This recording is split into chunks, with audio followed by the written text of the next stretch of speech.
निम्रा हमदानी बिनते फरीद हमदानी आपको रेहान असलम व मोहम्मद असलम से 1 करोड़ रुपए सिक्का राजुल वक्त, ये निकाह कबूल है? बोलो बेटा। रुकिए काजी साहब, क्या हुआ तेरी? बोलो ना, कबूल है, बोलो। आप जरा मेरी बात सुने। मुझे तो यकीन नहीं आ रहा, इतना बड़ा धोखा किया आप लोगों ने। मुझे कल ही शक हो गया था जिस वक्त वो बेहोश हुई थी। यही झूठ कि आपकी बेटी प्रेग्नेंट है। शक? किस चीज का शक? कि क्या कहना चाह रही हैं आप? किस झूठ की बात कर रही हैं आप? तुम होश में तो हो? क्या बकवास कर रही हो? मैं पूरे होश में हूँ। मैं मिलना चाहता हूँ उससे। निम्रा, एड्रेस दो उसका। मैं आपको बताओ टाइम कहाँ है? वो यहाँ नहीं रहते। टाइम कहाँ है? यहाँ से जा चले गए वो यहाँ से। कहाँ गए? क्या हो गया निम्रा को?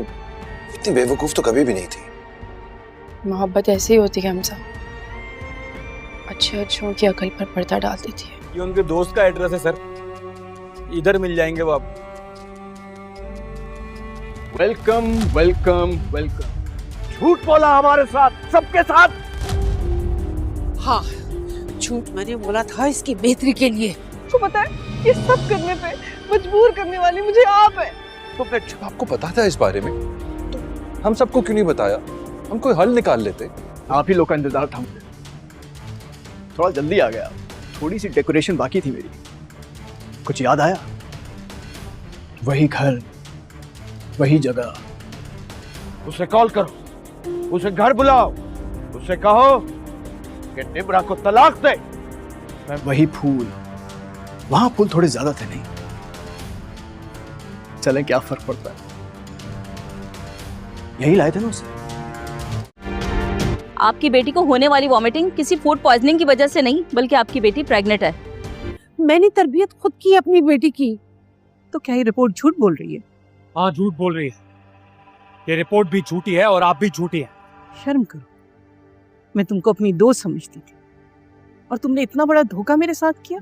अपनी इतनी बदकिरदार बेटी मेरे बेटे के साथ बांध रही थी। बस! ये रिपोर्ट्स गलत नहीं है। अगर कोई गलत है तो वो आपकी बेटी।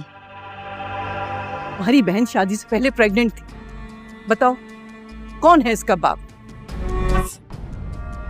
अगर आपको ये गंदा लफ्ज मेरी बहन के बारे में किसी के भी मुंह से निकला तो मैं उसकी जबान निकाल लूंगा। जिस दिन से शादी तय हुई है, मैंने एक दिन भी खुश नहीं देखा। हमेशा परेशान और रोते हुए देखा है। मेरी बेटी पे इतना बड़ा इल्जाम मत लगाओ। मेरी बेटी बच्चन नहीं है। निम्रा, बोलो ना अपने मुंह से, बताओ ही नहीं, यकीन दिलाओ कि तुम ऐसी नहीं हो। मैं तो ये समझकर रिश्ता ले आई थी कि तुम्हारी बेटी है, शरीफ होगी, लेकिन ये तो बहुत ही बदकिरदार और बदचलन निकली। निम्रा, क्यों चुप बैठी हो? जवाब दो, आंटी तुमसे कुछ पूछ रही है। बोलकर धोखे में रखकर शादी कर रहे थे तुम बताओ, है तुम्हारे पास कोई जवाब? मेरे बेटे की तो बड़ी खुशियां थी, बड़े अरमान थे, सब बर्बाद कर दिए तुम लोगों ने। आंखों देखी मक्खी कौन निकालता है? बोलो, अगर तुम्हारी ऐसी लड़की से वास्ता पड़ता तो तुम इसे अपने घर की बहू बनाती? ये शादी नहीं हो सकती। चलो। क्या कर रही हो फायजा? सारे लोगों में हमारा तमाशा बना रही हो तुम। आ जाओ, नहीं करना मैं यहाँ शादी। फायजा, लोगों में हमारा तमाशा मत। शादी की खुशियां उरूज पर थीं कि अचानक एक औरत रिपोर्ट लेकर अंदर घुस आई और सबके बीच चीख कर बोली कि नेमरा हामला है। ये सुनते ही पूरा घर जैसे लर्ज उठा। फायजा बेगम के हाथ से चूड़ियों की झंकार तक रख गई। उनके चेहरे पर गुस्सा और धोखे का तूफान था। उन्होंने वहीं सबके सामने नेमरा पर इल्जामों की बारिश शुरू कर दी। कोई उसे झूठी बोल रहा था, कोई बदनाम, मगर नेमरा खामोश खड़ी सबकी बातें सहती रही। फिर अचानक वो टूट गई और चीख कर कह बैठी कि हाँ, वो हामला है, मगर उसकी वजह गुनाह नहीं बल्कि निकाह है। उसने बताया कि उसने दाइम से खफिया निकाह किया था क्योंकि वो रेहान से शादी नहीं करना चाहती थी, मगर किसी ने उसकी सुनी ही नहीं। पूरे घर में सख्ता तारी हो गया, हुआ जैसे रख गई हो। सिकंदर का गुस्सा आसमान को छूने लगा और वो दाइम को ढूंढने निकल पड़ा। चौकीदार उसे एक पुराने घर तक ले गया जहां दाइम पहले से मौजूद था। जैसे ही सिकंदर अंदर आया, दाइम ने सीधा उसकी आंखों में देखकर कहा कि आज तुम वही दर्द महसूस कर रहे हो जो तुमने बरसों पहले अनूशे को दिया था। यह सुनकर सिकंदर के चेहरे का रंग उतर गया, क्योंकि वो जानता था कि यह सच है। फिर हकीकत खुली कि अलीजा, जो उसकी बीवी बनकर बैठी थी, दरअसल अनोशे की बहन है और वो सिर्फ बदला लेने के लिए उसकी जिंदगी में आई थी।